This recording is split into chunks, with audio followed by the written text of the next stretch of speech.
Hola, buenas tardes. Hoy vamos a dar el aparato digestivo. Muchas de las enfermedades que más consultan en lo que sea el mostrador de farmacia es justamente el aparato digestivo. Tanto los vómitos, los estreñimientos, las colitis, eh, suelen, digamos, como un puesto de emergencia, suelen siempre ir a la farmacia a consultar. Entonces es importante que ustedes conozcan lo básico, ¿sí? Y que puedan, digamos, como aconsejar mejor a los pacientes para que no agraven la situación.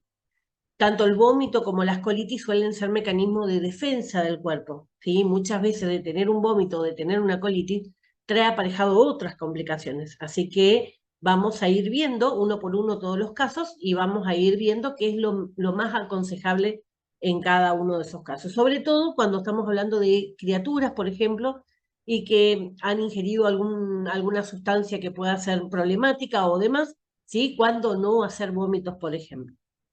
Vamos a empezar con el tema del aparato digestivo.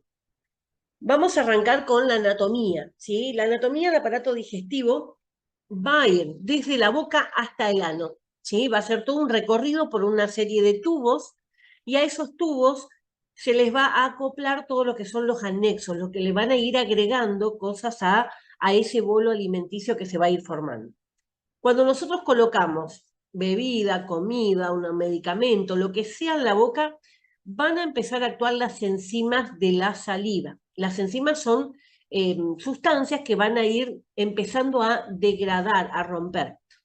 Para eso van a ocupar los dientes, ¿sí? Los dientes cumplen la función de triturar, de romper la comida en pedazos más pequeños para que se mezcle con esa saliva y empiece el proceso de digestión. O sea que la digestión no empieza cuando llega el alimento al estómago, sino que comienza en la saliva.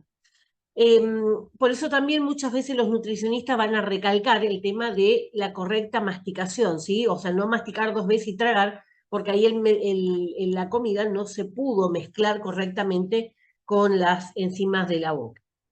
Bueno, la zona de la boca es muy irrigada, ¿sí? Vamos a ver después cuando veamos también cardiovascular que se va a utilizar esa vía porque tiene mucha vascularización. ¿Qué quiere decir eso? Muchas venas y arterias.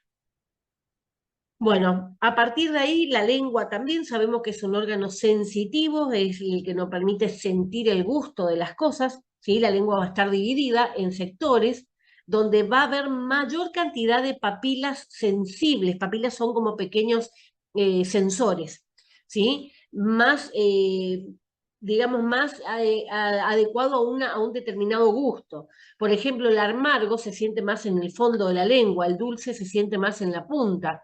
Los costados se sienten más los salados, ¿sí? Normalmente es así, pero las papilas están distribuidas por toda la lengua. Hay gente que tiene un gusto más particular para lo que sea dulce y hay otra gente que no tolera, por ejemplo, nada que sea amargo, ¿sí? O sea que eso va a depender de la sensibilidad también de cada uno. A partir de ahí, el fondo de la garganta va a ser la faringe. La faringe comparte con el sistema respiratorio, ¿sí? Digestivo y respiratorio va a ser igual, pero fíjense en el dibujo que están todos comunicados, ¿sí? Por eso muchas veces cuando nos ahogamos comiendo o tomando algo, va a salir parte de lo que estamos comiendo o tomando, va a salir por la nariz, ¿sí? Porque está conectado justamente en esa zona de la garganta de la faringe. A partir de ahí, ya en el sistema respiratorio iba la laringe. Acá tenemos el tubo que va a llevar lo que está en la faringe o lo que tragamos, lo va a llevar directo al estómago a través de lo que es el esófago. Le decía que es un tubo porque prácticamente es un tubo continuo, ¿sí? Que en determinados momentos se va a ensanchar, como en el estómago, y en determinados momentos va a tener características muy particulares, como es la zona del intestino. Pero no deja de ser un tubo que comienza en la boca y termina en el ano. Bueno, del esófago vamos a llegar directo a lo que es el estómago. Todo esto son partes constitutivas del sistema digestivo. Del estómago va a pasar al intestino delgado. El primer tramo del intestino delgado, que ahí ustedes lo pueden ver, dice duodeno, se llama duodeno esa primera parte, ¿sí? El intestino delgado tiene 4 metros de longitud. Está todo enrollado, digamos, en el interior de nuestro cuerpo. Ese espacio, el duodeno, suele ser una zona, así como el estómago, donde pueden aparecer muchas úlceras. ¿sí? Tanto en el esófago también si tengo vómitos seguidos. Entonces, esófago, estómago y duodeno suelen ser las zonas donde más aparecen las úlceras. Después el intestino va a continuar y durante todo el tiempo del intestino delgado se va a absorber, ¿sí? Se absorben los líquidos, los alimentos, las drogas, todo lo que llegue se va a absorber a través de ese intestino delgado. Luego el intestino delgado está conectado a lo que es el intestino grueso, ¿sí? O colon. Se llama intestino grueso o colon. Tenemos un colon ascendente porque va a empezar de la zona derecha del cuerpo de ustedes, va a subir, por eso se llama ascendente, porque sube. Después va a atravesar todo nuestro cuerpo y va a ir hacia el otro lado, por eso se llama colon transverso, atraviesa. Y luego viene la zona de el colon descendente, ¿sí? Que es la zona donde va a ir bajando. Luego hace como una S, ¿sí? Que es el donde se empieza el último tramo del intestino grueso que se llama recto. Luego el recto está comunicado ya con el orificio del ano. Recuerden que tanto la boca como el ano tiene músculos en forma de anillos que me van a cerrar, ¿sí? Yo puedo cerrar, apretar, digamos, con ese efecto de guillotina, de corte, justamente por la forma que tiene la musculatura en forma circular.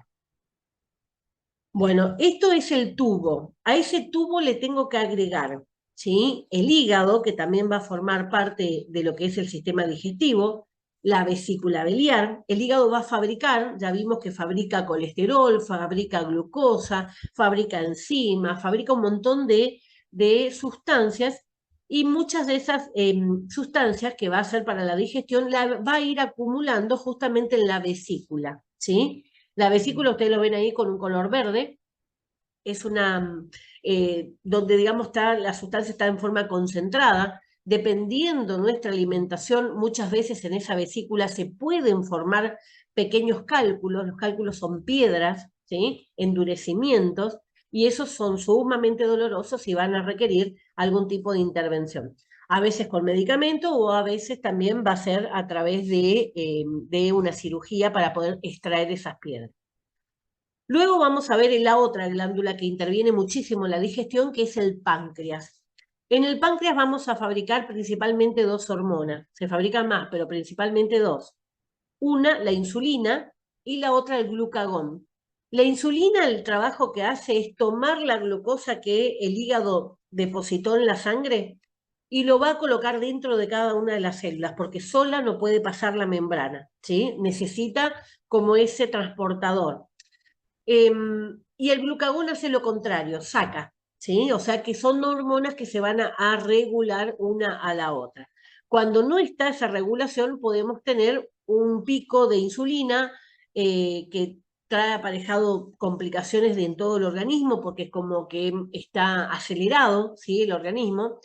O bien puedo tener una baja de insulina, ¿sí? Cuando yo tengo una baja de insulina y el azúcar me queda depositado en la sangre, estamos ante la presencia de lo que es la diabetes, ¿sí? Conocida como diabetes. Así que fíjense lo importante que pasa a ser el sistema digestivo en una enfermedad como la diabetes. Acá en este sistema también lo podemos agregar enfermedades que tienen que ver con los intestinos, el colon irritable, que son colitis frecuente. Tenemos la intolerancia a la lactosa. No puedo tomar productos que tengan el azúcar de la leche porque me genera algún tipo de reacción en el intestino y la mayoría de las veces es colitis, ¿sí? Diarreas.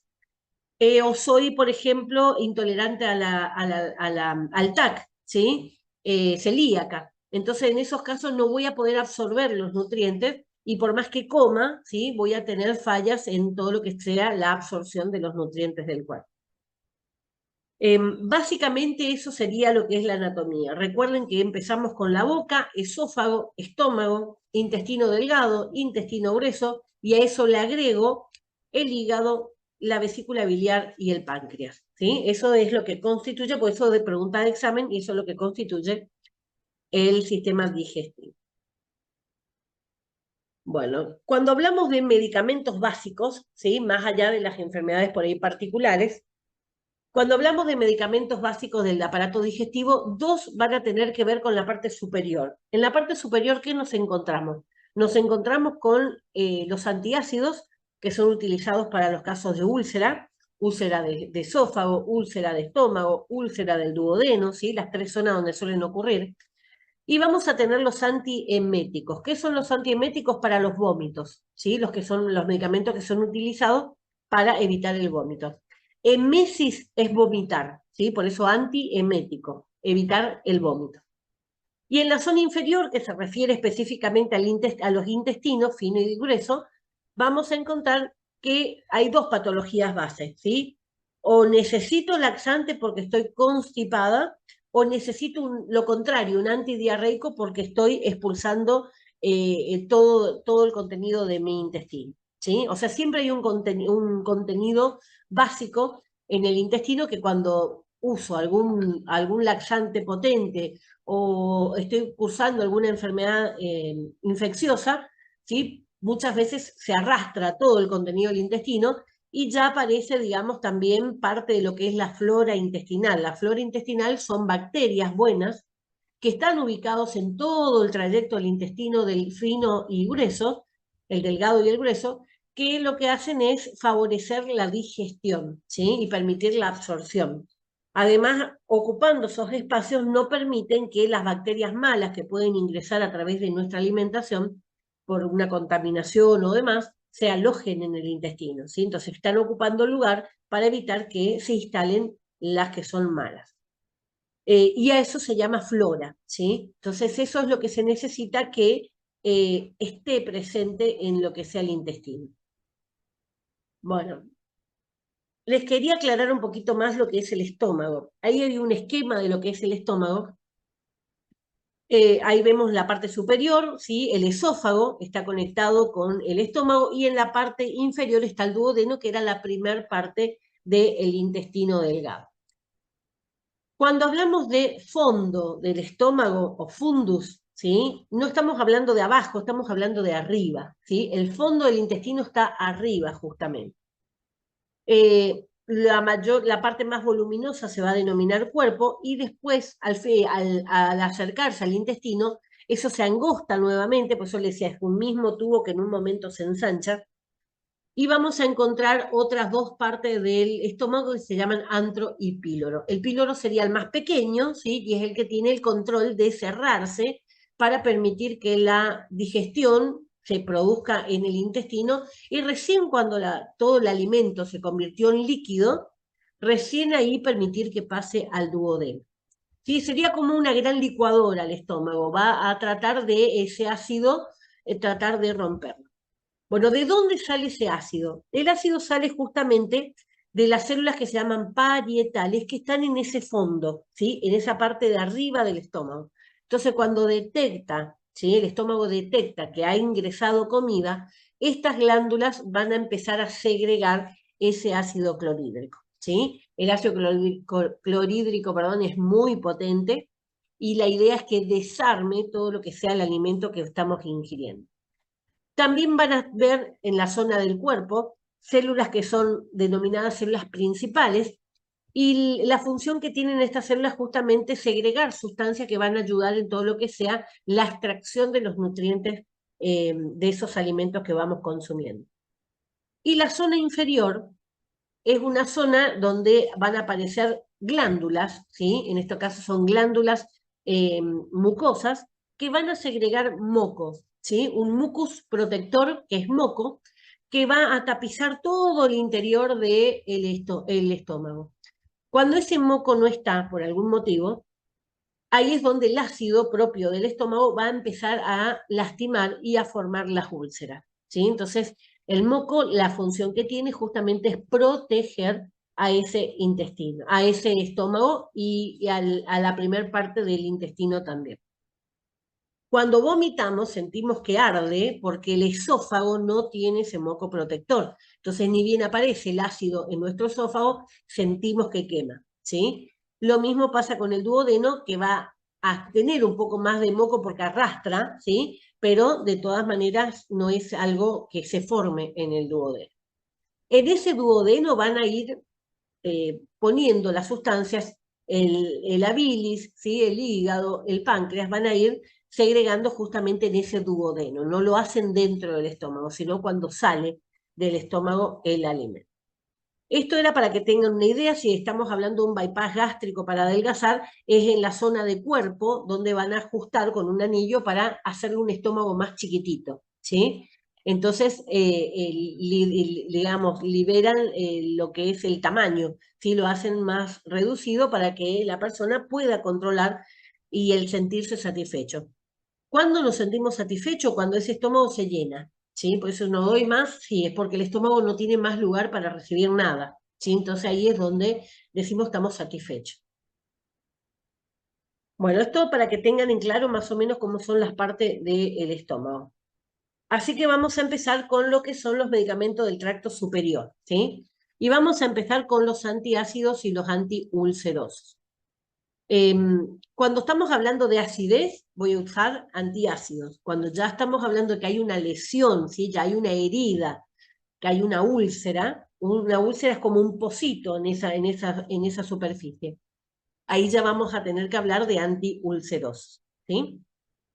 Bueno, dentro de los antiácidos y antiulcerosos vamos a tener 5 tipos, incluyendo antibióticos. ¿Por qué? Porque se descubrió que muchos de los casos de úlceras son a causa de bacterias que se instalan en el estómago y que son resistentes al ácido.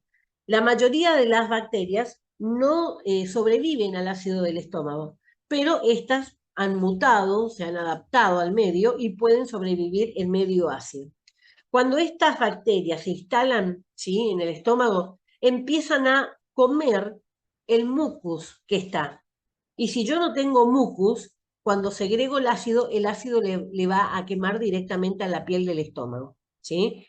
No sé si vieron alguna vez un estómago de gallina o de vaca, lo que sea, si vieron alguna vez. Tiene como toda una película en el interior justamente de protección. Bueno, dentro de estos antiácidos entonces vamos a tener inhibidores de la bomba de protones. La bomba de protones es, digamos, es una fábrica, ¿sí?, de protones, o sea, de hidrógeno con carga positiva, que va a ser parte necesaria para formar el ácido clorhídrico, ¿sí? Cuando el cloro se une con ese protón, es donde me forma el ácido clorhídrico. Si yo no le doy ese protón, no se puede formar el ácido clorhídrico, ¿sí? Entonces eso es una manera de controlarlo. Si tengo mucho ácido clorhídrico, le quito ese protón, no le doy, por eso inhibidores de la bomba de protones lo voy a frenar para que no fabrique los protones, entonces no pueda formar más ácido clorhídrico. Ese es el mecanismo de acción que tiene ese inhibidor.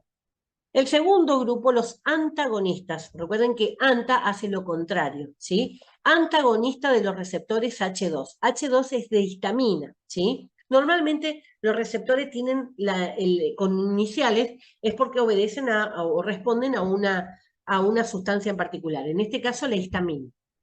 Antagonista de los receptores. Entonces me voy a unir a esos receptores y lo voy a bloquear, no voy a hacer el efecto. Los antiácidos propiamente dicho, que son los más viejos, digamos, en lo que es el mercado, agentes que refuerzan la mucosa, o sea, drogas que van a ayudar a que se forme más moco protector, y los antibióticos que le decía. Esas son las 5 formas que tengo de poder atacar una acidez o una úlcera. Dice, sus 2 grandes objetivos van a ser favorecer la cicatrización de la úlcera para que me deje de doler mientras que esa herida está abierta, va a doler, y para justamente aliviar ese dolor, ¿sí?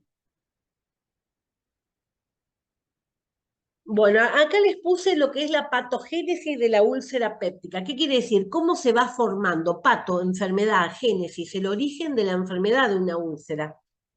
Dice, la úlcera péptica es una erosión, ¿sí?, en la capa de la mucosa que recubre la pared del tubo gastrointestinal.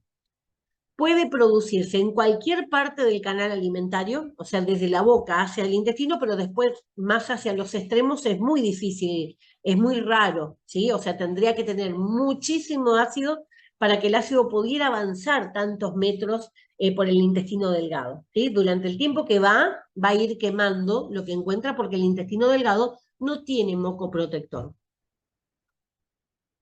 pero lo más frecuente es que aparezca en el duodeno, que es esa primer parte del intestino delgado, y en el estómago.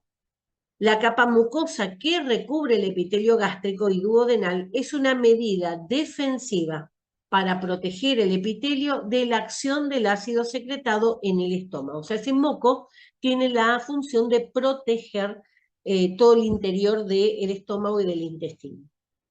Su ruptura, o sea, cuando se rompe ese moco, lleva justamente a la lesión, a que se lastime los tejidos más profundos. ¿Cuáles son los factores de riesgo para la aparición de esa úlcera péptica?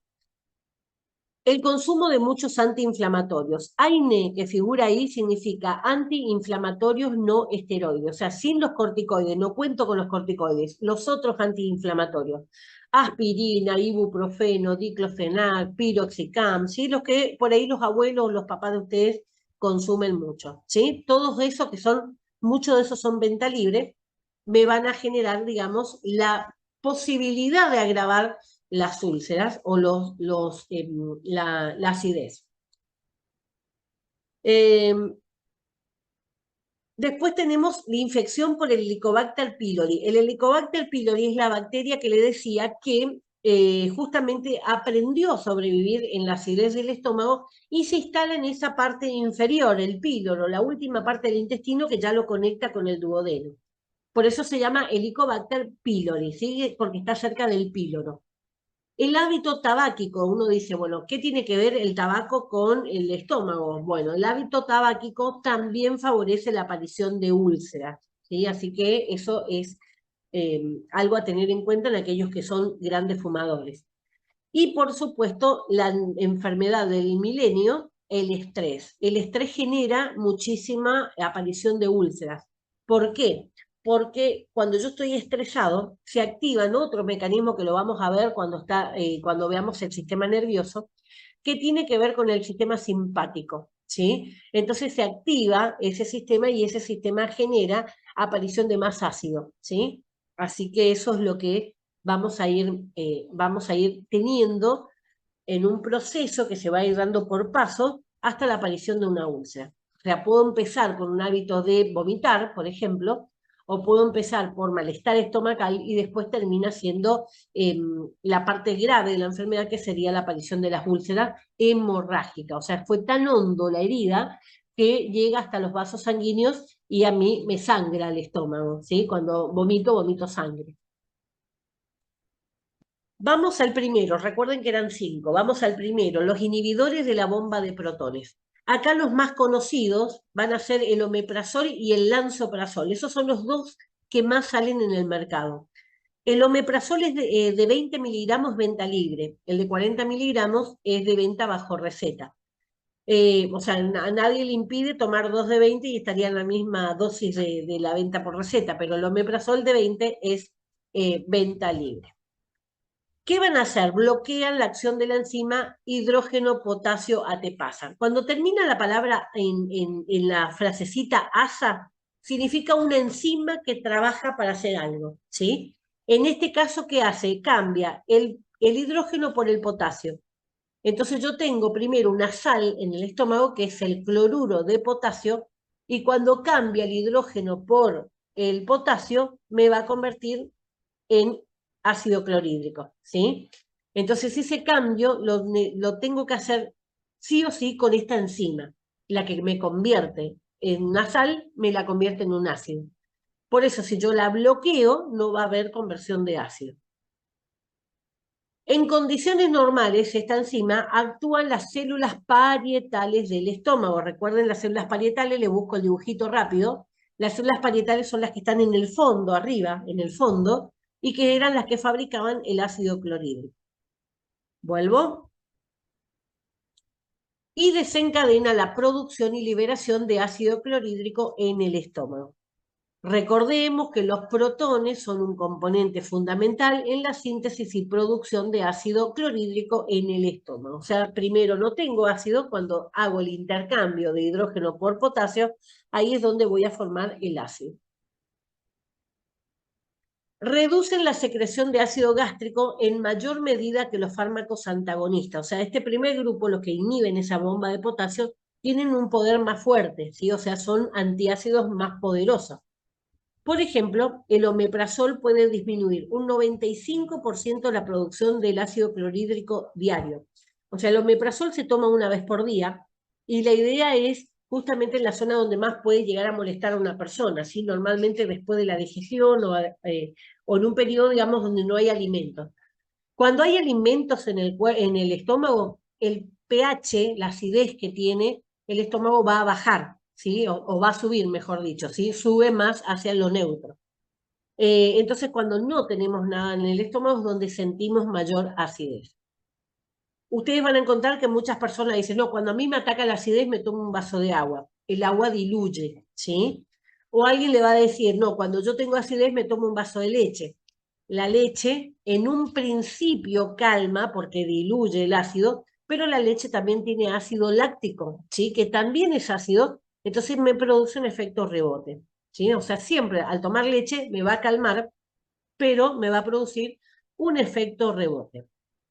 Después otras personas tomamos Coca-Cola cuando nos da acidez, porque justamente el ácido fosfórico que tiene nivela, ¿sí? O sea, si yo lo vuelvo básico, me va a volver a alargar ácido clorhídrico porque el estómago tiene que ser ácido, ¿sí? O sea, constantemente va a estar en producción. Por eso muchas veces después de una gran comilona o de alguna borrachera, ¿sí? Normalmente toman la Coca-Cola, digamos, como algo que les ayuda a digerir mejor. De hecho, la Coca-Cola surgió o apareció en el mercado justamente como una cura para la borrachera, ¿sí? Y lo fabricaba un farmacéutico. Así que después, bueno, se vendió y se patentó como una bebida, por supuesto está mucho más diluida ahora que lo que era la fórmula original. Dice, apenas hay efectos secundarios a corto plazo, náuseas, diarrea, dolor abdominal. A medio y largo plazo se produce hipersecreción de gastrina. Gastrina es una hormona que está en el estómago. Son sustancias relativamente nuevas, por lo que sus efectos secundarios se conocen poco. Uno de los efectos secundarios que generó mayor discusión, digamos, del omeprazol, es justamente la posibilidad, ¿sí? No quiere decir que siempre va a ocurrir, pero la posibilidad que en algunos pacientes sensibles pudiera llegar a producir un brote de esquizofrenia. No le va a producir a todos, porque no todos tienen la predisposición para esquizofrenia. La esquizofrenia es hereditario, ¿sí? Si en la familia hay personas, si los abuelos, por ejemplo, fueron esquizofrénicos, locos, digamos, ¿sí? Lo considerados antes locos, muy probable, ¿sí? Los hijos hayan heredado y ustedes hayan heredado también, ¿sí? Se hereda. La predisposición no quiere decir que voy a hacer, ¿sí? En esos casos, digamos, es donde se tiene en cuenta eso, ¿sí? Que puede llegar a producir por la utilización del omeprazol. Son fármacos que destruyen el medio ácido, por lo que su forma farmacéutica es de liberación retardada para que el principio activo sea liberado en el intestino delgado. O sea que la intención del omeprazol no es que se desarme en el estómago, sino que pase del estómago y que se libere en el intestino delgado, donde ayude a prevenir justamente las úlceras del duodeno, que son más dolorosas.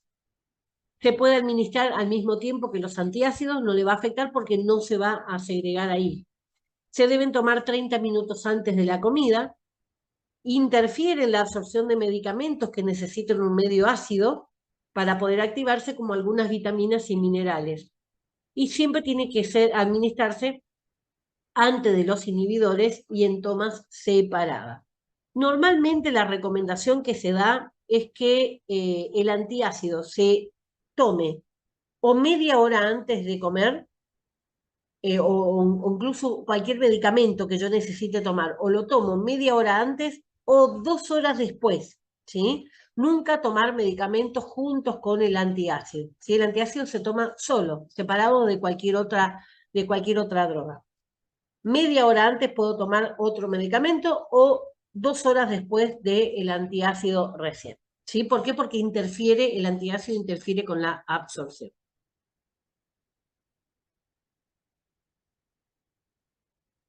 Se va a cortar, volvemos a los 4 minutos. Van a interaccionar con todas las drogas que dependen del pH, de la acidez que tenga el estómago. Por eso va a bloquear muchas veces. La cimetidina se utiliza en menor medida porque interfiere en la acción del citocromo P450. Recuerden que el citocromo P450 era un complejo de enzimas que estaban en el hígado. Y ese complejo de enzimas son las que van a producir la digestión completa, ¿sí? Y la presencia o no de determinadas enzimas en ese citocromo, que son como 50 enzimas distintas, es lo que me va a permitir a mí poder digerir los alimentos. Si no tengo alguna enzima, por ejemplo, yo no digiero los tomates, yo no digiero el choclo, o a mí me hace mal la frutilla, ¿sí? Eso se debe a que no tengo determinadas enzimas en ese citocromo P450. Por ello retrasa el metabolismo de muchos fármacos y prolonga su vida media. Entre ellos, las benzodiazepinas. Las benzodiazepinas son medicamentos que se utilizan como ansiolíticos, como antidepresivos, ¿sí? El propanolol es un medicamento que se va a utilizar en la parte cardiológica. Algunos antidepresivos cíclicos, ¿sí? No todos, pero algunos de lo que son específicamente llamados tricíclicos. O sea que me va a afectar, por eso también, digamos, esa presencia estimula a su vez la posibilidad de esquizofrenia.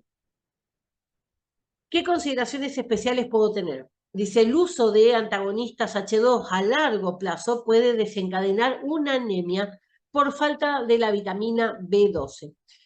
La vitamina B12 se extrae de las carnes rojas, ¿sí? De algunas legumbres también. Pero principalmente necesita un medio ácido, o sea que necesita que el estómago esté con ácido clorhídrico para poder extraerse de esos alimentos y poder absorberse. Si yo estoy consumiendo muchos antiácidos, eso no se va a producir. Con el tiempo me va a aparecer, por falta de esa vitamina B12, me va a ir apareciendo un cuadro de anemia, ¿sí? Falta de cantidad suficiente de glóbulos rojos en el cuerpo, o a veces hay cantidad suficiente de glóbulos, pero no tienen suficiente hierro en el glóbulo, por lo tanto no puede llevar oxígeno. El problema de la anemia es que al no estar en buenas condiciones no puede llevar el oxígeno hacia las células, ¿sí? El glóbulo rojo es el que lleva el oxígeno. Y cualquier parte de mi cuerpo que no reciba oxígeno sufre un infarto, ¿sí? Una muerte. Esas muertes no son más, digamos, no se pueden dar marcha atrás. Así que eso es lo importante de prevenir la anemia, ¿sí? Justamente que el cuerpo esté bien oxigenado. Bueno, ¿por qué? Justamente porque al no haber el ácido clorhídrico no se puede sacar esa vitamina. El tercer grupo, los antiácidos. Ahí tenemos el hidróxido de aluminio, el carbonato de calcio, el hidróxido de magnesio, el bicarbonato de sodio que usaban mucho y de los nuevos el magraldato. El bicarbonato de sodio se usa muchísimo en todo lo que sea la cocina, lo usan muchísimo también las personas más grandes, los abuelos, ¿sí? ¿Por qué? Porque era lo que había antes. Entonces siguen con esa costumbre. Hoy podemos encontrar en sobrecito el famoso uvasal, ya está, ¿sí? Que están como los famosos digestivos. Comí mucho después de la fiesta, después de Pascua, así que son las dos fechas donde siempre hay intoxicado, después de la zona de Pascua y la zona de fiesta de fin de año. En esos casos se usa mucho todo lo que sean estos sobrecitos de digestivo.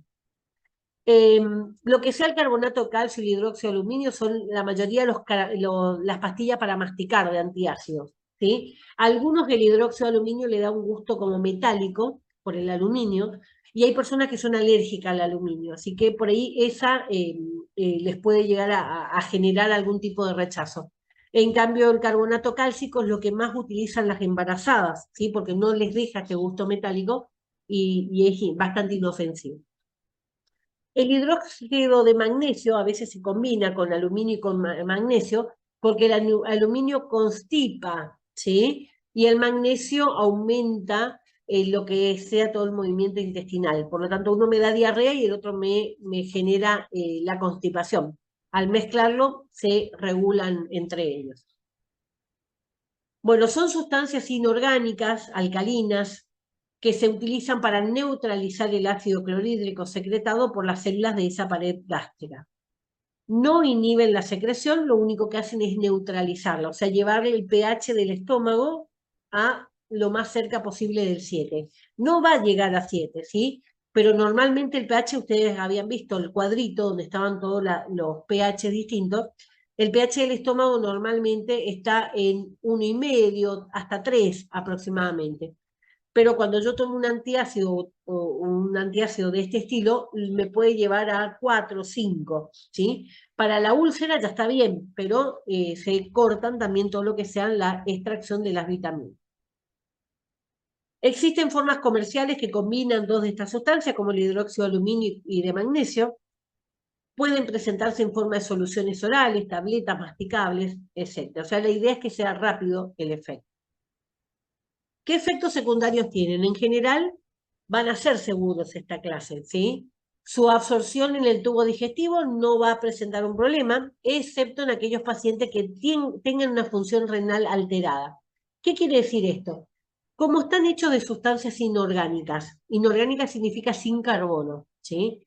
Están hechos de magnesio, de calcio, de aluminio, y todas estas sustancias, cuando yo tengo mucho en el cuerpo, tienden a formar piedras, ¿sí? Y tienden a formar justamente cálculos renales, las piedras en los riñones. Se van acumulando en el riñón, se van acumulando y cuando tiene suficiente cantidad, me van a ir formando las piedras que son sumamente dolorosas para expulsarlas. Los compuestos de magnesio tienen propensión a provocar diarrea, lo que le decía, si el aluminio constipa y el magnesio provoca diarrea, y algunos se van a usar justamente como laxantes utilizando este efecto que tienen. Los compuestos de calcio y de aluminio pueden provocar estreñimiento, ¿sí? Constipación. ¿Qué interacciones tienen? Dice alcalinización del estómago. Algunos medicamentos pH dependientes pueden verse afectados. El sucralfato, que le pone de ejemplo, el sucralfato es una droga que se utiliza para las diarreas, ¿sí? Entonces la idea es que el sucralfato se active con el ácido y luego tapice todo el intestino para evitar la flora, evitar que se pierda la flora. Pero si no está el ácido para activarlo, no me deja actuar a este protector.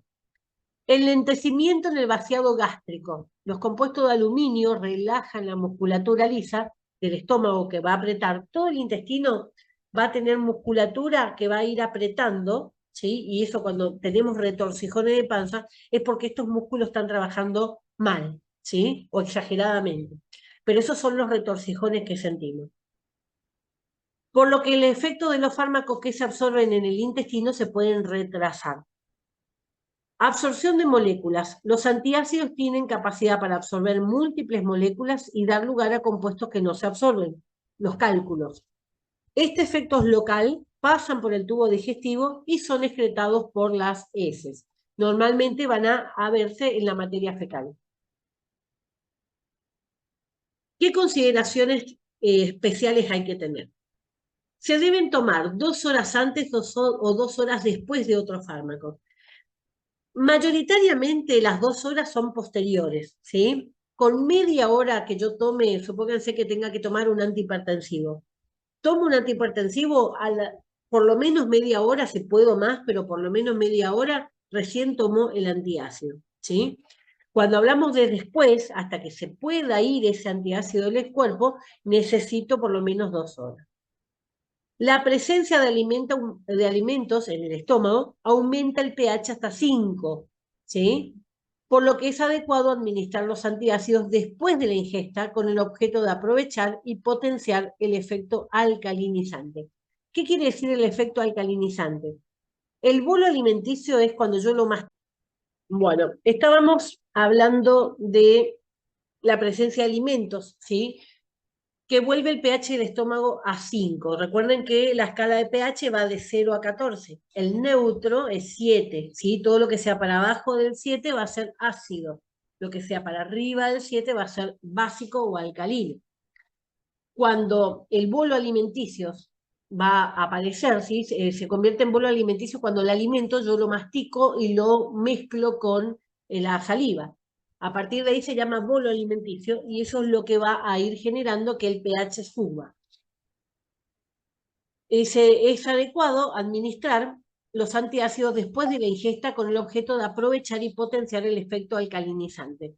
Entonces, ya el alimento de por sí me va a subir el pH, ¿sí? O sea, no va a estar tan ácido. Por eso cuando tenemos un ataque de acidez y comemos algo, ¿sí? Pasa, automáticamente va a pasar.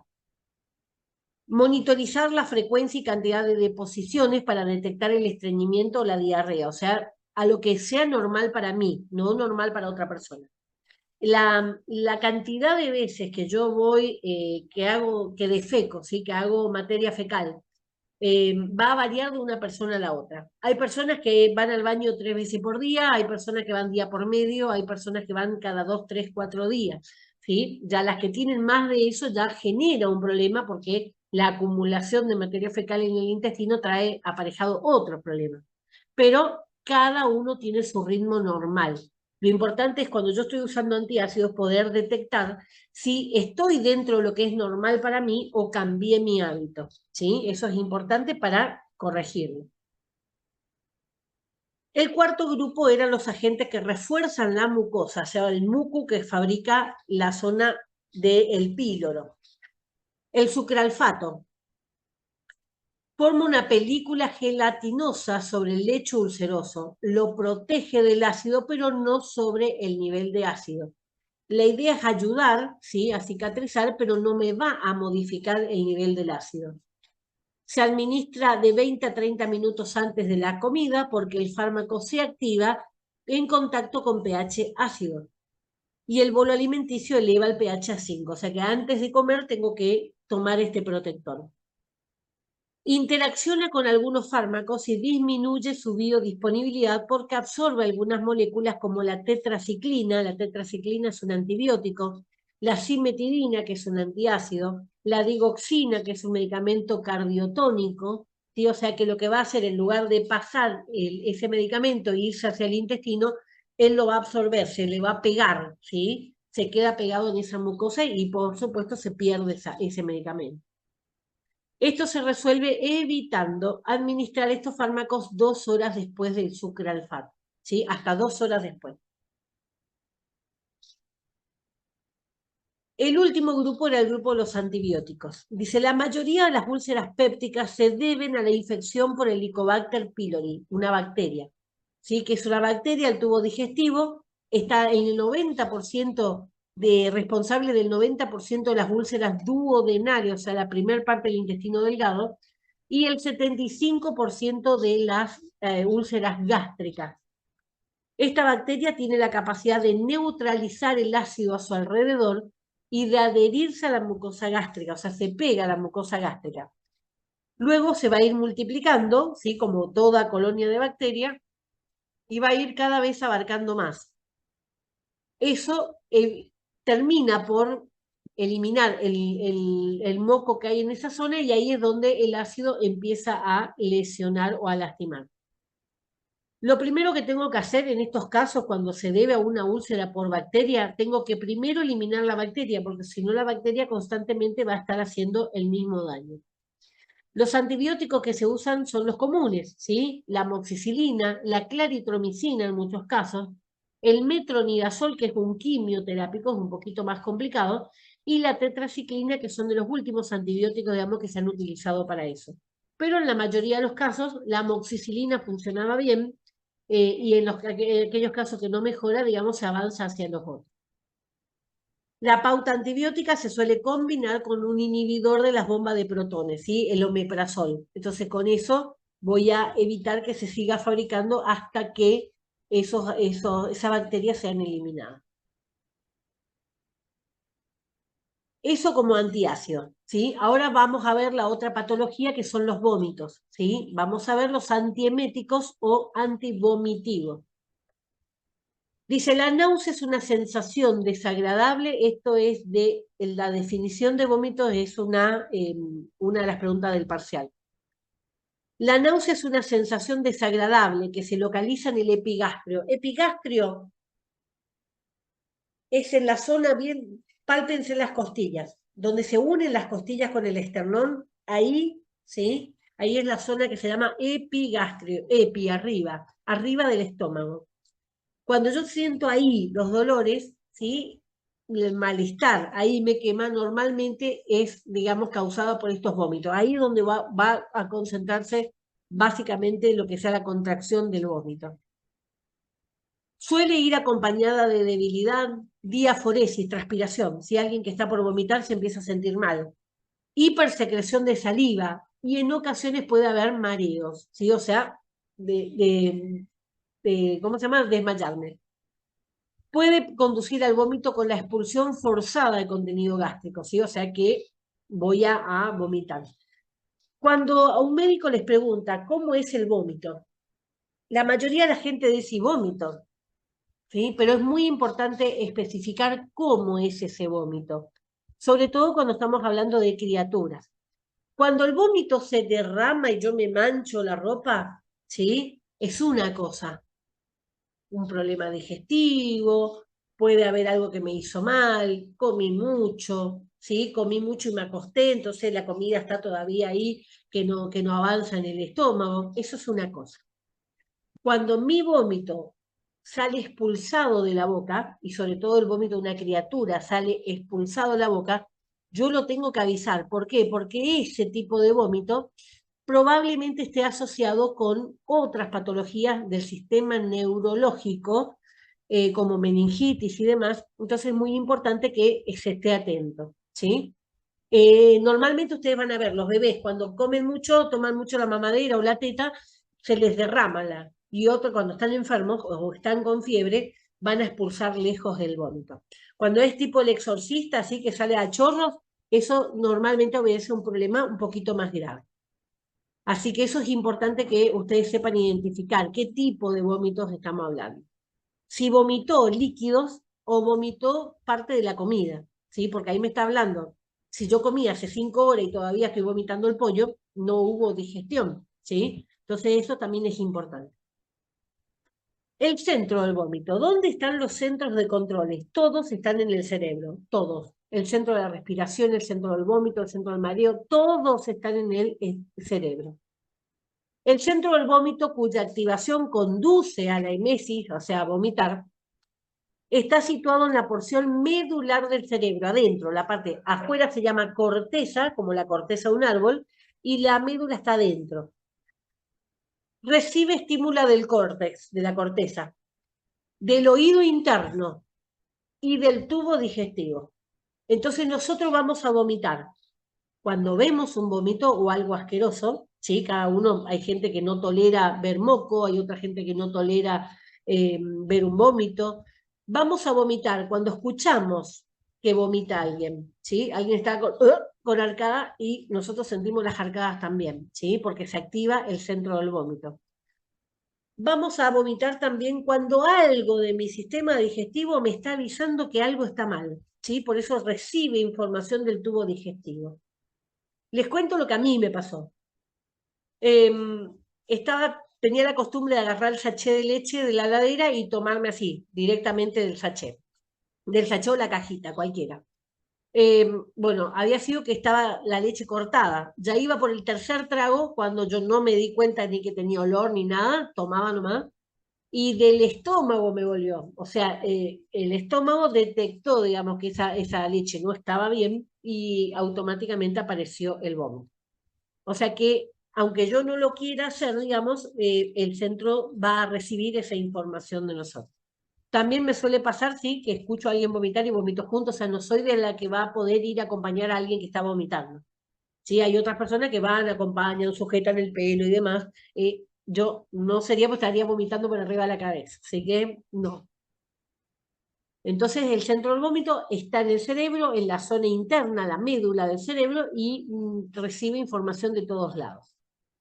Este centro de vómito no está protegido por la barrera hematoencefálica. ¿Cuál es la barrera hematoencefálica? Las meninges que cubren el cerebro y cubren todo lo que sea la médula que va por la columna vertebral. ¿Sí? Son 3 capas que se van a llamar en conjunto, las 3 se van a llamar meninges, ¿sí? Y justamente cuando esas se inflaman o se infectan por algo, tenemos las famosas meningitis. por lo que está en contacto con los tóxicos que pueda haber en sangre. El vómito es un mecanismo de defensa del cuerpo para expulsar esos tóxicos. ¿Sí? El vómito, una persona que está con vómito, algo se está tratando de sacar encima. ¿Sí? Entonces, un vómito en un adulto no es mayoritariamente problemático, salvo que sea un día vomitando. ¿Sí? Que vomite una vez, 2 veces, no va a hacer nada.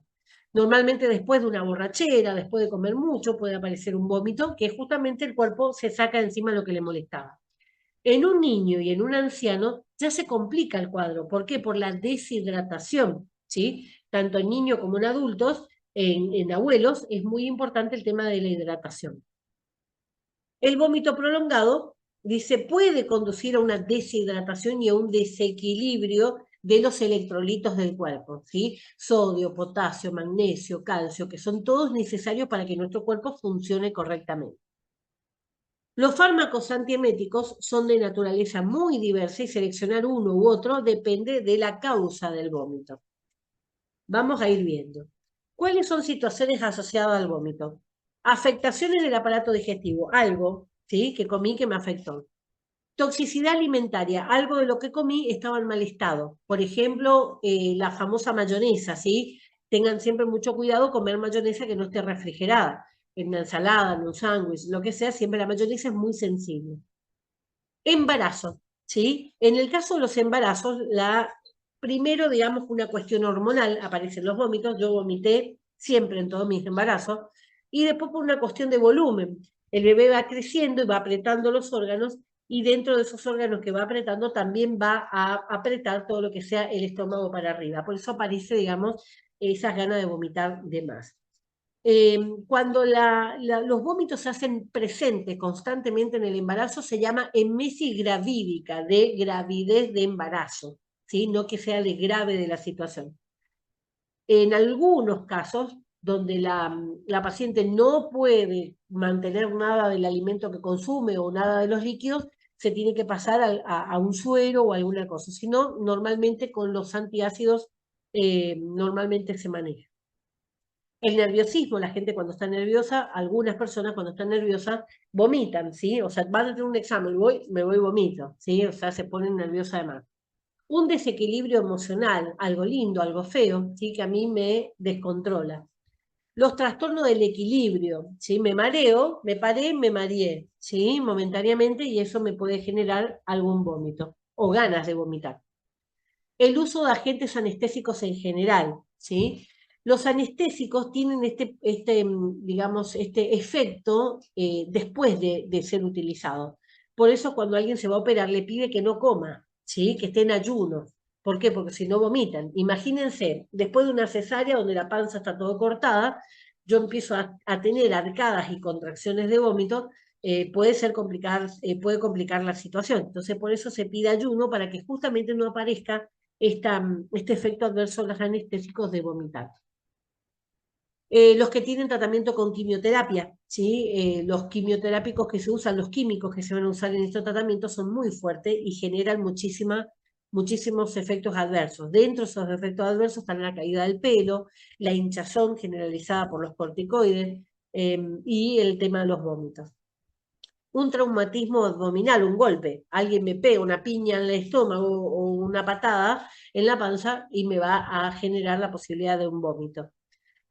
Por dolor intenso, muchas veces por algún dolor intenso, supónganse un accidente con algún arma de fuego, con un cuchillo, me caigo, me pasa algo, una peritonitis, se revienta el apéndice, algo que me genera, digamos, o una torsión del intestino, que eso también puede producirse, y eso genera un dolor muy intenso. Olores y visiones desagradables, ¿sí? Recuerden que toda la corteza le está mandando información a ese centro de vómito, o sea, algo desagradable, algo que huela mal, me genera mi rechazo.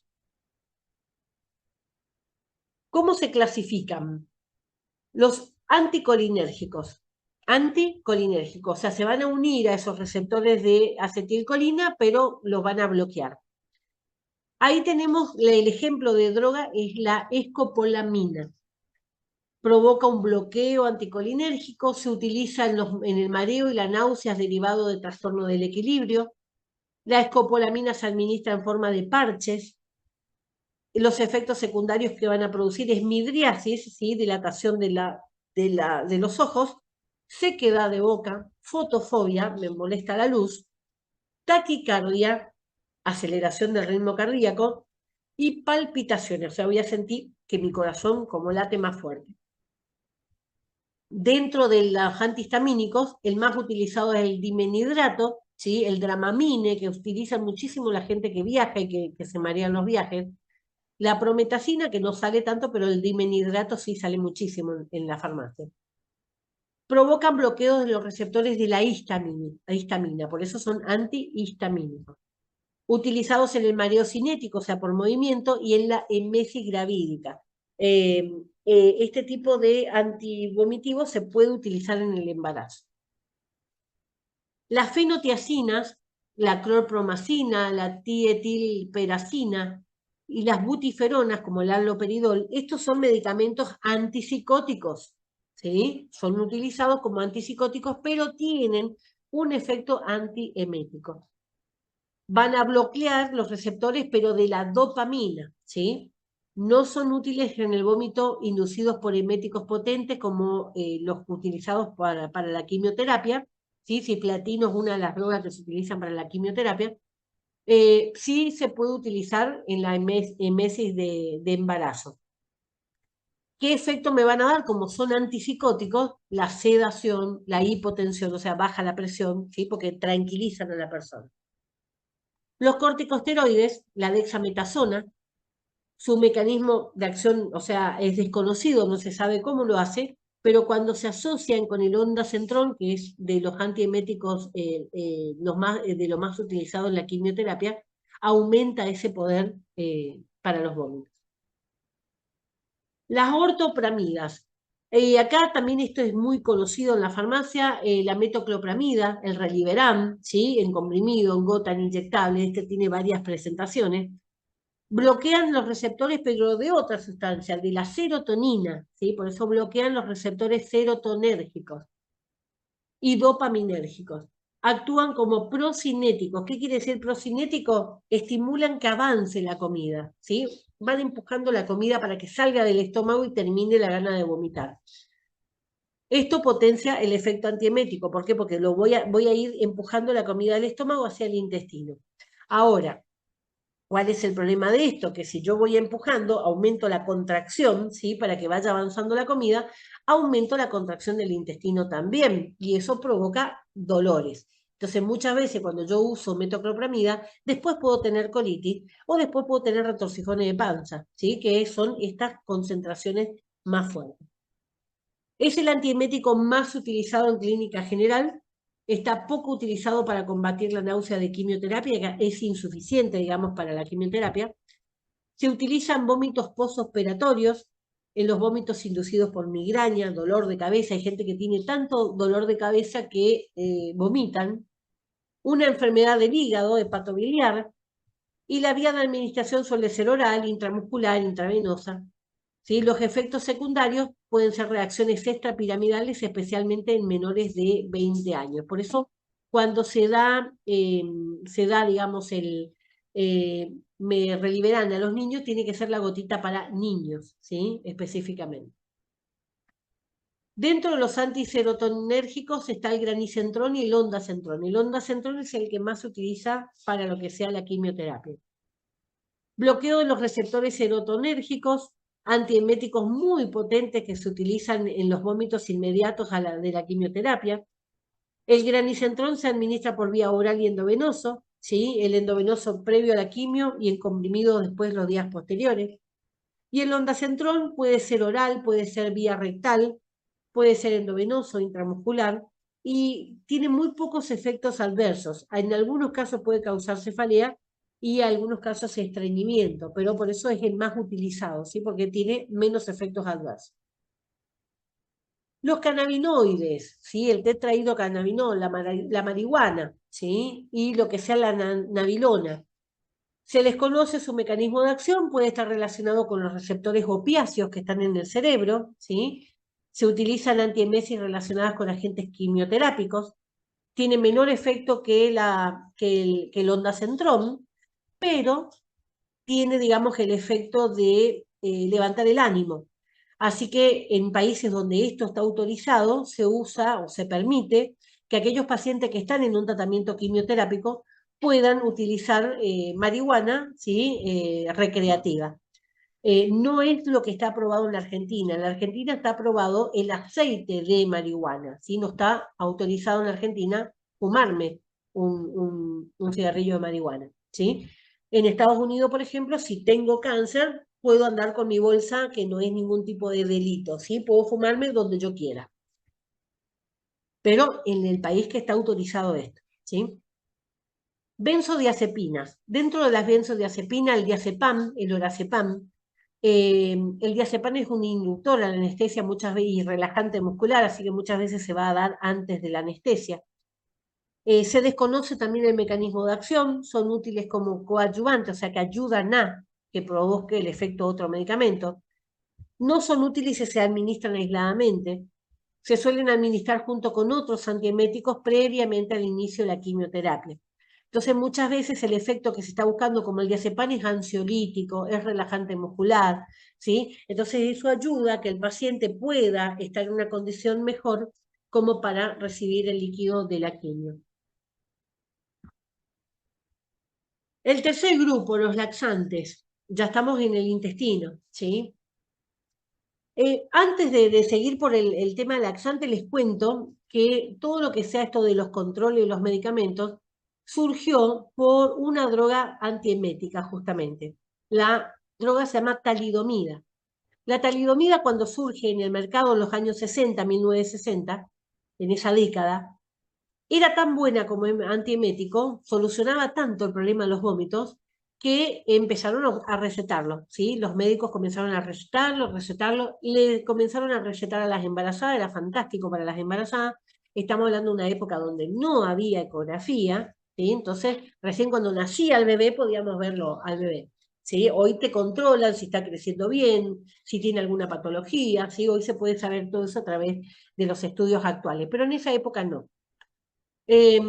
Así que en esa época, cuando empezaron a parir esas madres que habían usado talidomida durante el embarazo, encontraron que todos los fetos nacían con, los bebés nacían con una patología que se llama focomelia, que es nacer sin brazos o sin piernas o sin los cuatro, ¿sí? O en algunos casos deformados, ¿sí? Pero normalmente presentaban ese cuadro. Focomelia se llama cuando no tengo los miembros.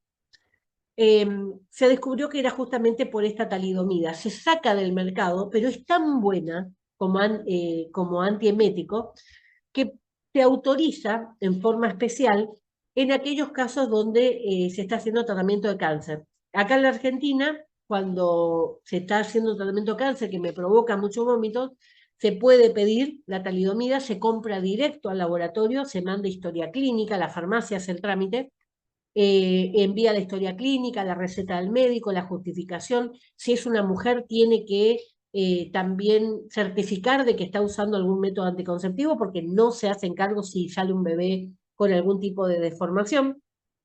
Y en esos casos así, donde cumplen todos los requisitos, sí le permiten acceder a tener esta droga. Les repito que sigue siendo el mejor antiemético que se haya descubierto. ¿Sí? El problema es que provoca teratogénesis, malformación del feto. A raíz de esa se empezó a controlar todo lo que sea los medicamentos a nivel mundial, ¿sí? Fíjense que en la década del 60. En la década del 80, en el año 84, se empieza a controlar los medicamentos en la Argentina después de una contaminación de caramelos de propóleo con un polietilenglicol, se llama, sumamente tóxico, y a partir de ahí se empezó a controlar en la Argentina. ¿Sí? O sea que fíjense que tiene que haber una catástrofe grande como para que tomemos conciencia que es necesario controlar. Bueno, ahora sí vamos al tercer punto, que son los laxantes. El estreñimiento implica un descenso en la frecuencia y número de movimientos intestinales, o sea, no voy de cuerpo, ¿sí? Entonces, mi intestino está quieto. En lugar de seguir con el movimiento, ¿sí? Queda quieto.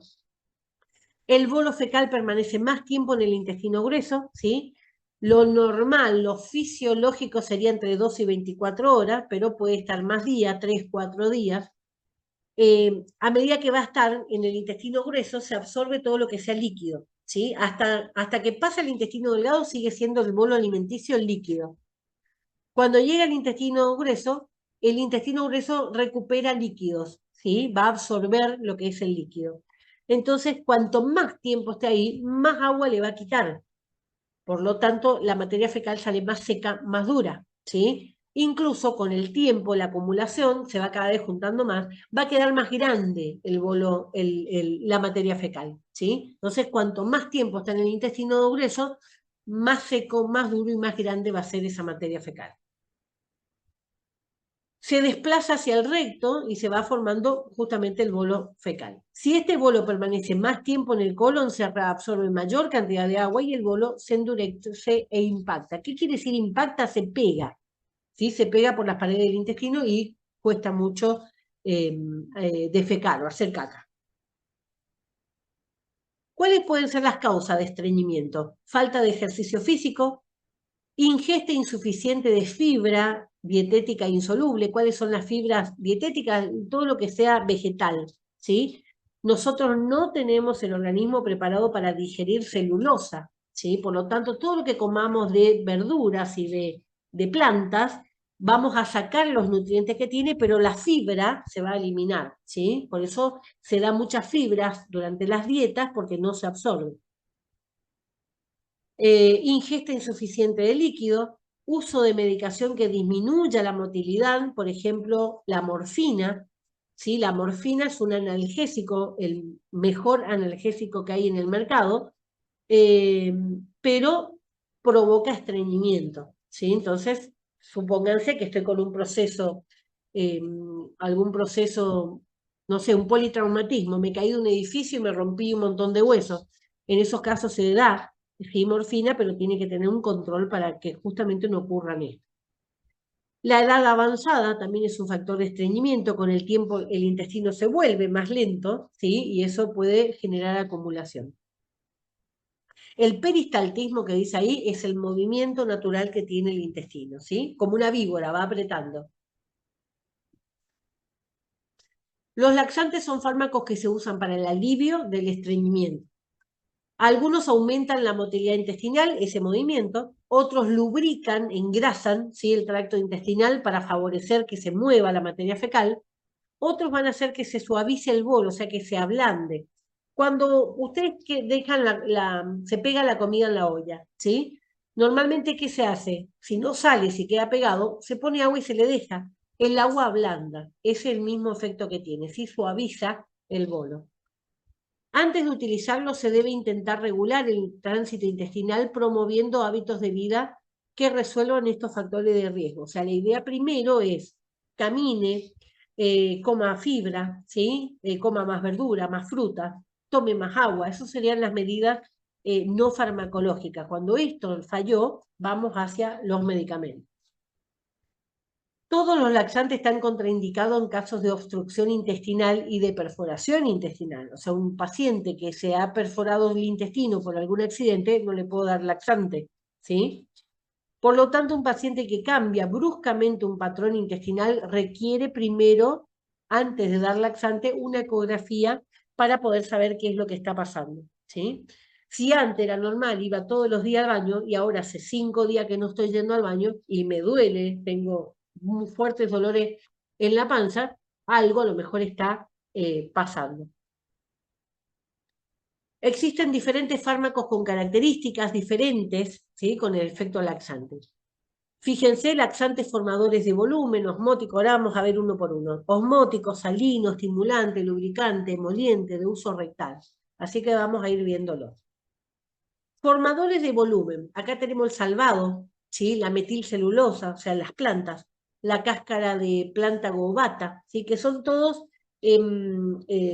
suplementos que se suelen usar en las dietas, son para agregar, ¿sí? Y que normalmente aumentan su volumen. Una vez que están secos, pero una vez que se mojan, pueden llegar hasta 70 veces su tamaño, ¿sí? Entonces se usan mucho como estas fibras. actúan atrayendo o absorbiendo agua hacia ese bolo fecal. Por lo tanto, aumentan su tamaño y le dan una consistencia más blanda. Estimulan el peristaltismo del colon, el movimiento, de forma indirecta. ¿Por qué? Porque al aumentar el tamaño, yo recién voy a tener el reflejo de querer hacer caca cuando tengo mi intestino lleno, grueso, lleno, ¿sí? Recién ahí se activa. Por eso después de un laxante, tengo que esperar 4 o 5 días, dependiendo de cuánto yo como, ¿sí? Para que ese intestino nuevamente se llene y aparezca el reflejo de querer hacer caca. El aumento de tamaño provoca una distensión del colon, lo que estimula el peristaltismo. El ablandamiento facilita la expulsión de las heces en caso de que la persona tenga la fuerza disminuida. ¿Sí? En esos casos, por ejemplo, personas que están paralizadas, personas que están postradas en cama, este tipo de laxantes le van a ayudar. Siempre se administran por vía oral. Efectos secundarios son poco frecuentes, ¿sí? La flatulencia son los gases, ¿sí? La distensión abdominal, se me hincha la panza por gases. Obstrucción intestinal, sobre todo si no hay agua, ¿sí? O sea, cuando se toma este tipo de productos, siempre se tiene que ingerir mayor cantidad de agua. Consideraciones, tardan al menos 48 horas en hacer el efecto, por lo tanto no resuelven un estreñimiento que sea de emergencia. Son más útiles para prevención y terapia mantenida del estreñimiento. O sea, si yo ya sé que soy estreñida, tengo que incorporar en mi hábito, ¿sí? En mi comida habitual, incorporar este tipo de productos. Se administra siempre antes de las comidas. Es necesario que la persona mantenga una ingesta de agua adecuada, ¿sí? Las moléculas de estos fármacos precisan de agua para aumentar. Si no hay suficiente agua corporal, el fármaco ocasiona un efecto contrario y endurece, ¿sí? Porque se ablandan cuando se juntan mucha agua. El profesional de enfermería debe asegurarse que la ingesta de agua es de 2.000 mililitros, o sea, 2 litros de agua por día como mínimo. Si la persona no es capaz de mantener esa ingesta, en especial estos fármacos no están indicados y en especial el más peligroso que es el plántago o bata. El uso a largo plazo provoca dependencia y lleva a una disminución de esa función intestinal normal. Cuanto más laxante yo uso, mi intestino se vuelve más fiaca, ¿sí? No quiere trabajar, no quiere hacer todo el proceso de las contracciones. Segundo grupo, los laxantes osmóticos. Acá tenemos lactulosa, lactilol, supositorio de glicerina, los microenemas, ¿sí? La lactulosa es uno de los líquidos más utilizados en estos casos. Es una sustancia dulce, lactulosa es un azúcar, ¿sí? Y justamente la función que tiene es recoger agua, ¿sí? Por eso son osmóticos, atraen agua. Por vía oral, la lactulosa se administra en ocasiones en forma de enemas también, ¿sí? En los supositorios por vía rectal no se absorben en el intestino los supositorios de glicerina y actúan atrayendo agua hacia el lugar. Y los supositorios de glicerina, aparte de generar ese tipo de reacción de atraer agua al lugar, también van a lubricar, como son de glicerina, lubrican todo el tracto final del intestino o del ano para facilitar la expulsión. Y también en los casos de los niños, la estimulación en la zona muchas veces despierta el reflejo de defecar de los bebés. Son muy potentes, actúan en pocas horas. El supositorio de glicerina actúa a nivel rectal, atrayendo agua y estimulando el peristaltismo, ¿sí? Y muy rápido, 30 minutos aproximadamente.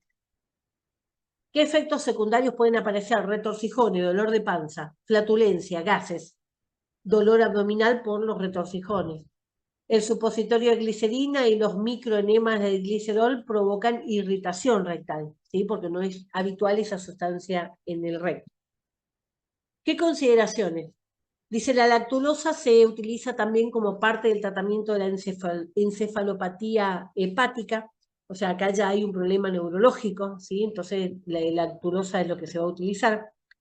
Se utilizan cuando existe un cambio brusco en el estilo de vida, ¿sí?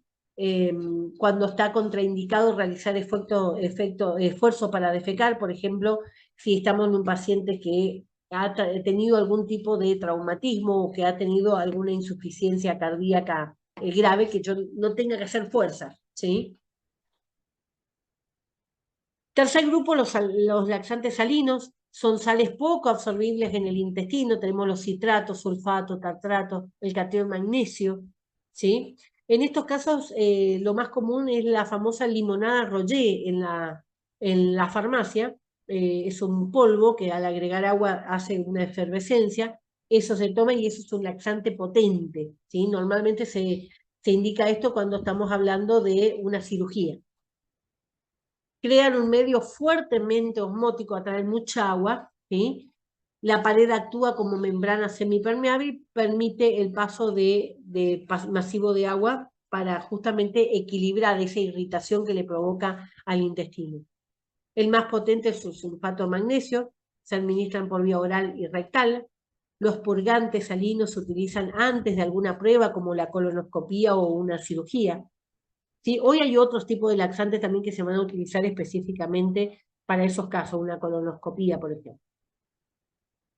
¿Qué efecto secundario tienen? Deshidratación. Si no hay una ingesta de líquidos que compensa lo que voy a perder con la colitis, me voy a deshidratar. La frecuencia de ir al baño, de posiciones, es ir a defecar, varía, pero puede ser de hasta una deposición líquida cada 15 minutos.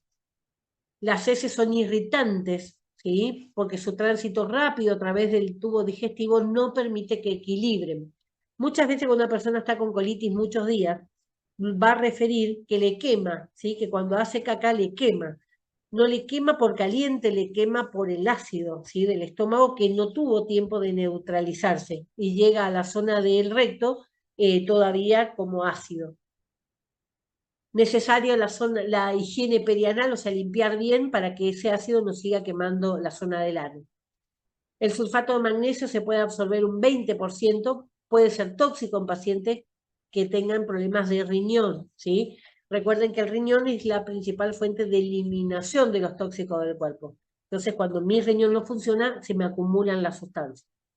Puede haber dolor abdominal y retorcijones. Si ustedes prestan atención, son siempre los mismos efectos adversos, ¿sí? Es muy raro que alguno tenga un efecto adverso distinto.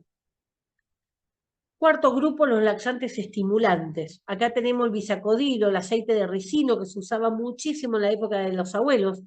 El zen, que es una hoja, ¿sí? Se usa mucho en los yuyos y en los té para adelgazar. El dantrón, el picosulfato sódico, es un colorante que tiene un efecto laxante también.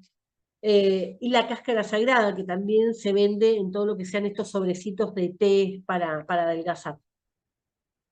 Se administran por vía oral, son de acción rápida, actúan estimulando la inervación entérica, aceleran el peristaltismo, aumentan la secreción de agua, por lo tanto van a ablandar las heces, ¿sí? Todo lo que sea agua y electrolitos van a ir saliendo hacia el intestino. Provocan irritación justamente por estos electrolitos. Su uso debe ser siempre limitado a cortos periodos o plazos, porque a largo plazo pueden dañar esos nervios y dejen de tener la reacción, ¿sí? O sea, me provoca el efecto contrario. No es algo que para usarlo crónico, ¿sí? Están indicados para la preparación del colon para pruebas diagnósticas o intervenciones quirúrgicas. No usar en estreñimiento, ¿sí? Simple. Mejor vamos por la fibra y por otras cuestiones más naturales. El efecto secundario es la deshidratación por la pérdida excesiva de los líquidos, retorcijones por las contracciones, calambre abdominal, ¿sí? Son los... Bueno, estábamos hablando de los laxantes estimulantes, habíamos, dentro de este grupo está el bisacodilo, el zen, el dantrón, ¿sí? La cáscara sagrada, que son muchos de los yuyos que forman parte de los tés, ¿sí? Para adelgazar que están en el mercado. Especialmente, ¿sí? El dantrón es cancerígeno y se cree que tanto el zen como la cáscara sagrada también tendrían cierta actividad cancerígena en aquellas personas predispuestas, o sea, no en todas las personas, pero sí en aquellas que tienen genéticamente una propensión a tener cáncer de intestino. O sea, si hay cáncer de intestino en la familia, digamos, sería conveniente evitar tomar esto. Atonía en el peristaltismo también a largo plazo. ¿Qué quiere decir? No tener más las contracciones. Atonía es sin el tono es la contracción. ¿Sí? Sin tono, o sea que el intestino se relaja y deja de trabajar. ¿Qué consideraciones especiales? Tanto el Zen como la cáscara sagrada suelen formar parte de justamente estos test que le decía que son para bajar del peso. En general, siempre estas sustancias van a empezar a actuar en un plazo de entre 2 y 12 horas después de tomar los test. Por último, los lubricantes, ¿sí? Dentro de los lubricantes está la parafina líquida, ¿sí? Dice, el efecto que tiene es justamente reblandecer, ablandar las materias fecales, lubricar el tracto intestinal porque son grasosas, ¿sí? Para evitar rozar. Entonces eso también reduce los dolores, ¿sí? En el momento de defecar. La parafina se indica sobre todo cuando las heces están impactadas, cuando están pegadas, para facilitar justamente esta expulsión en aquellos casos donde hay hemorroides también. Las hemorroides son varices que van a aparecer en el interior del intestino. Y a veces son tan grandes que pueden salir del recto, ¿sí? Pueden salir del ano hacia afuera, hacia el exterior. Sumamente dolorosas en muchos casos. Algunos, muy poquitos casos, tienen hemorroides pero no les duelen. El 95% son muy dolorosas, tanto que no se pueden sentar, por ejemplo. Entonces, este tipo de lubricante grasoso son los que van a permitir que aquellas personas con hemorroides puedan defecar con menos dolor, ¿sí? También en aquellos casos que hay fisuras anales. Las fisuras anales pueden aparecer en caso de una violación, en caso de materia fecal muy grande, ¿sí? Son situaciones que se pueden dar en niño, en adulto, no hay un momento de la vida, digamos, donde más puede aparecer. Sí tiene que ver con esta deshidratación, con esta impactación de la materia fecal en el intestino y justamente la rotura de los tejidos del recto. ¿Qué efecto secundario? Es una sustancia bastante segura, ¿por qué? Porque no se absorbe, pero su uso a largo plazo interaccione con la absorción de vitaminas liposolubles, ¿eso qué quiere decir? Que la vitamina en lugar de absorberse en el intestino, se van a pegar a esta grasa y se van a ir con la grasa, ¿sí? Por eso puede provocar una hipovitaminosis, hipo, baja, muy baja las vitaminas del cuerpo. Su absorción y llegada a los vasos puede actuar como un cuerpo extraño, me puede formar un coágulo, ¿sí? Su absorción es muy difícil, pero los agentes emolientes, ¿sí? También la van a favorecer. Por eso en algunos casos que se absorba parte de esa base parafina puede llegar a sangre. ¿Con qué interacciona? Interacciona con el dopusato, que es justamente un agente emoliente. El agente emoliente era el que ablandaba la materia fecal, pero puede provocar un exceso de absorción de aceite, por lo tanto no se deben administrar juntos los dos. Dentro de las consideraciones especiales, el aceite de parafina puede dar lugar a deposiciones de aceite con incontinencia transitoria del esfínter anal, o sea, el ano no va a tener la capacidad de cerrarse, ¿sí? El esfínter es tener la musculatura circular que me permite cerrar. Esto suele ocurrir con estos laxantes que son los que atrapan grasa, así que salen en las propagandas, atrapan grasa y hacen eliminar a través de la materia fecal. Pero el exceso de grasa no absorbida en el intestino me genera esto, ¿sí? Que el esfínter no tenga la capacidad para cerrarse. Por lo tanto, pueden sentir que se largaron un gas, una flatulencia, y sale materia grasosa. Normalmente tienen color, ¿sí? O sea que normalmente va a salir naranja, va a salir con alguna coloración rara que obviamente la persona ni siquiera siente que le salió, ¿sí? Porque para la persona fue un gas y no tuvo el control sobre eso. Se debe administrar en ayunas o antes de acostarse, porque si se administra junto con las comidas va a alentecer el vaciado gástrico, puede aumentar los vómitos, ¿sí?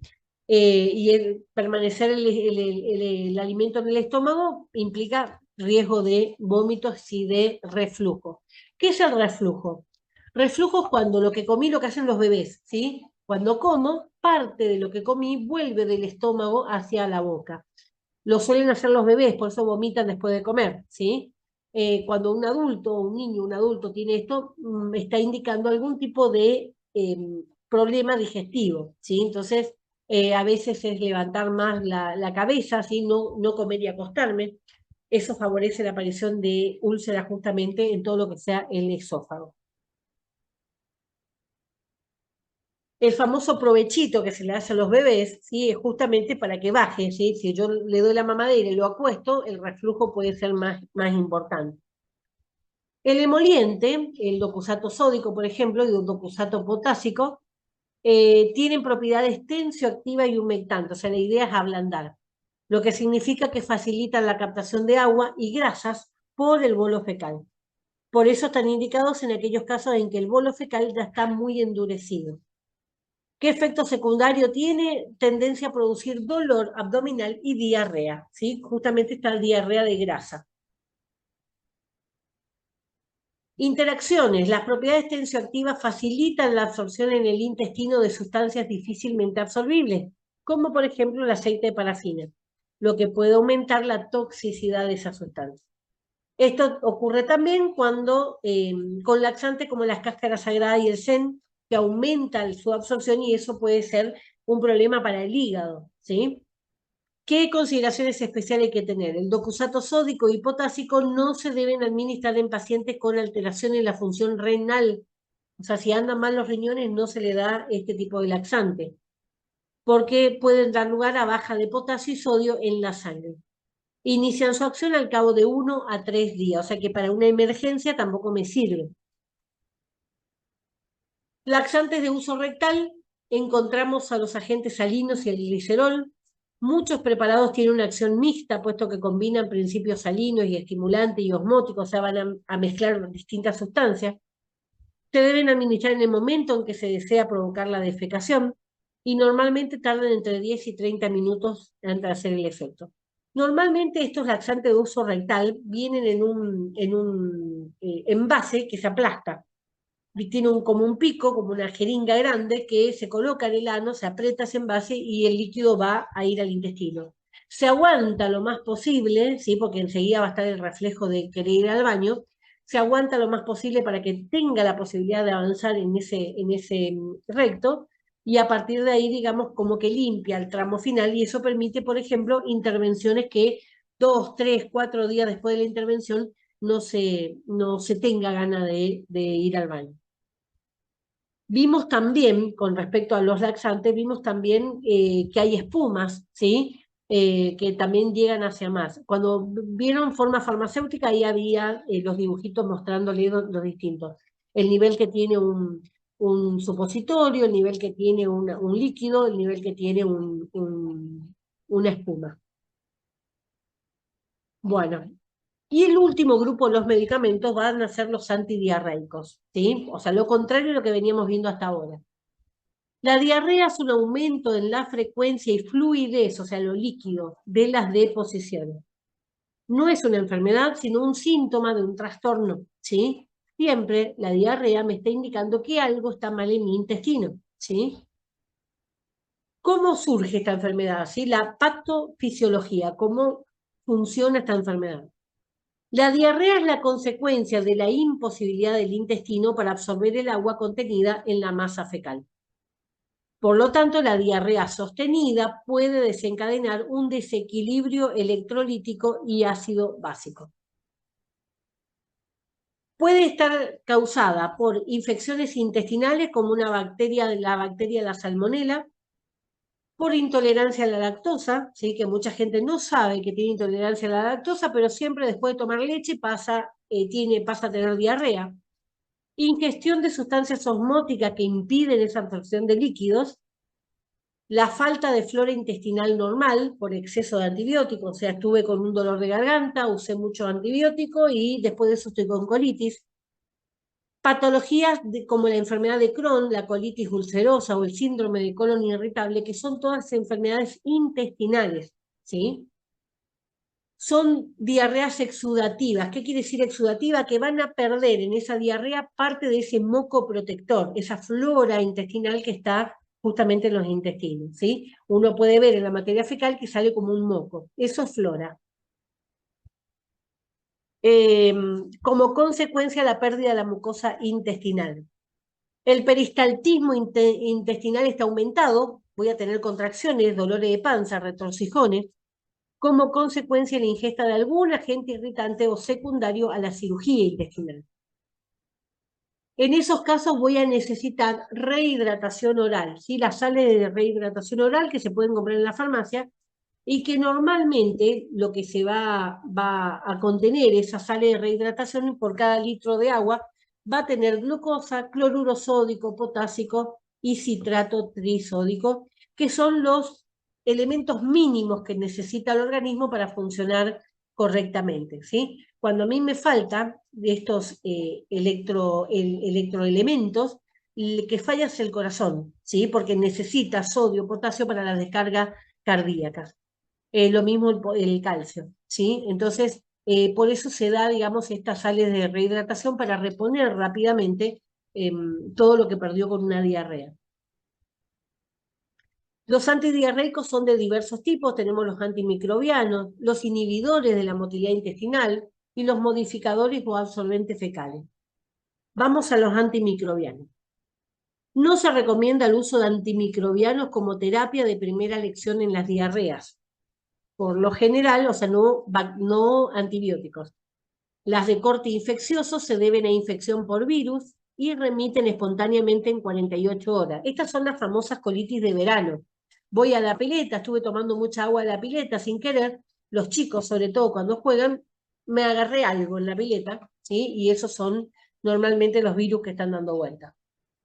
Su uso se limita a diarreas bacterianas graves, ¿sí? Por ejemplo, el cólera, la infección por salmonela, que ya son enfermedades que va a requerir que la persona esté internada, ¿sí? Entonces, salvo esos casos muy puntuales, no se usan antimicrobianos. Por ejemplo, para el cólera, para la salmonela, el antibiótico más utilizado es la tetraciclina. Para las infecciones por Shigella, otra bacteria, la ampicilina. Para las infecciones de Campylobacter jejuni, eritromicina o ciprofloxacina. Son antibióticos bastante comunes, bastante utilizados, que para estos tipos de infecciones sirven. Para eso tengo que tener primero un diagnóstico, me tienen que analizar, ¿sí? Esa diarrea y saber que está presente esta bacteria. Se debe educar a la población para no utilizar los antibióticos de manera sistemática para el tratamiento de las diarreas. ¿Sí? La diarrea infecciosa suele autolimitarse, por lo tanto no es necesario tratar la causa, sino dejar que el cuerpo, recuerden que la colitis es un mecanismo de defensa, dejar que el cuerpo expulse. Lo que sí tengo que tener en cuenta es la reposición de líquido. Lo prioritario es la rehidratación por vía oral para reponer los líquidos y los electrolitos que se pierden. El abuso de antibióticos en este caso provoca riesgo de desarrollar resistencia, o sea que las bacterias sobrevivan y ya sean inmunes a esos antibióticos, riesgo de destruir la flora normal que tiene el intestino, ¿sí? Entonces, al no estar la flora normal, se instalan en el intestino las floras oportunistas. Dentro de las floras oportunistas están bacterias malas y están los hongos malos, ¿sí? Que son oportunistas. O sea, aprovechan la oportunidad cuando no hay flora normal. Los inhibidores de la motilidad intestinal, tenemos la codeína, ¿sí? Que es uno de los antidiarreicos más potentes. Y tenemos la loperamida, que es el más utilizado en la farmacia, ¿sí? El Reliberam. Reliberam no, perdón. Me va a salir el nombre. Bueno, la loperamida, digamos, es Regulane. Regulane es la marca comercial más usada. Actúan sobre los receptores Mu, ¿sí? ¿Por qué? Porque es opiáceo. Los receptores para la morfina, el opio, son 3 tipos, ¿sí? Que están todos en el cerebro. Estos van a actuar sobre uno de esos tipos de receptores que son los receptores Mu. Cuando veamos morfina vamos a ver bien eso. Disminuyen la actividad del intestino, o sea, paran la contracción. Provocan inhibición del peristaltismo, frenan, ¿sí? Lo que permite la absorción del agua del bolo fecal al quedar más tiempo retenido en el intestino. ¿Qué efectos secundarios tienen? Son muy escasos con la loperamida, por eso es muy seguro y se utiliza mucho en niños, pero a veces se puede generar, digamos, estreñimiento. En niños puede tener efectos similares a la intoxicación con opiáceos, por eso digamos que no se debe abusar, solamente bajo indicación médica.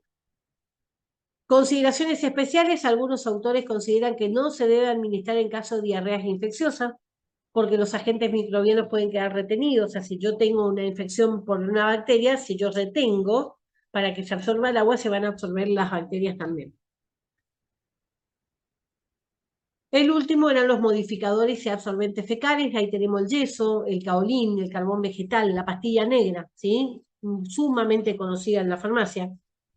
Actúan mediante procesos físicos de atracción, absorción, ¿sí? No con B larga, ¿sí? Absorber es cuando chupo el agua, ¿sí? Eso es absorber, con B larga. Con D de dedo, absorber quiere decir que se me queda pegado en la superficie, no pasa al interior, sino que se queda pegada, se absorbe, se pega en la superficie. Provoca justamente en ese carbón, en esa pastilla negra, la absorción de las toxinas, cualquier cosa que esté dando vuelta por ese intestino. De este modo neutralizan la acción de las toxinas y de los agentes infecciosos causantes de esa diarrea. ¿Qué efectos secundarios tienen? Escasos, ¿sí? Lo que sí hay que aclararle es que van a provocar, si estoy tomando pastilla de carbón, cuando ese carbón vaya a la zona de eliminación, va a teñir mi materia fecal. Mucha gente se asusta, ¿sí? Hice caca negra, piensan que es sangre, por ejemplo, y no, la caca negra es por justamente el carbón que no se absorbe y que está llevando los contaminantes. Entonces, caca negra después de tomar pastilla de carbón es normal. Si se administra carbón, el paciente debe estar advertido que pueden aparecer heces negras, debe administrarse aisladamente sin coincidir con la administración de otros medicamentos porque los absorbe. Si se administra con alimentos, pierden capacidad de absorción porque se van a absorber los alimentos y no las toxinas. Si se administran con otros fármacos, pueden neutralizar porque se absorben. O sea, lo que se le pega al carbón se va a eliminar. ¿Qué es lo que tienen que repasar de este tema? ¿Sí? Las partes, fundamental, ¿sí? Las partes del sistema digestivo. Bien, tengan en cuenta que es el tubo de la boca al ano más las glándulas accesorias. Las patologías son 4, las que vimos, no son difíciles de acordarse. De la zona de arriba, úlcera y vómito. De la zona de abajo, diarrea y constipación. Los efectos adversos de los grupos de medicamentos, ¿sí? Porque se repiten, hay patrones.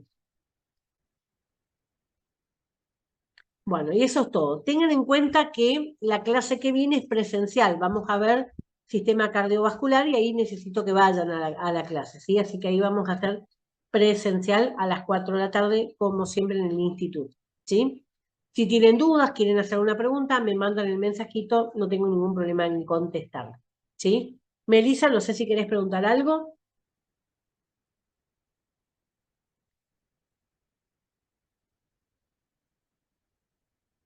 Si no hay preguntas, entonces terminamos la clase, que tengan un buen fin de semana, ¿sí? Esto es un tema un poquito tedioso, pero no queda otra, ¿sí? Así que hay que estudiar. Mírenlos desde el punto de vista que son enfermedades muy comunes, ¿sí? Y que siempre van a ocurrir en las casas de ustedes, siempre van a ocurrir de que vayan en un mostrador de farmacia a preguntar sobre alguna de ellas. Bueno, nos vemos entonces el martes que viene en el instituto. Chau, chau.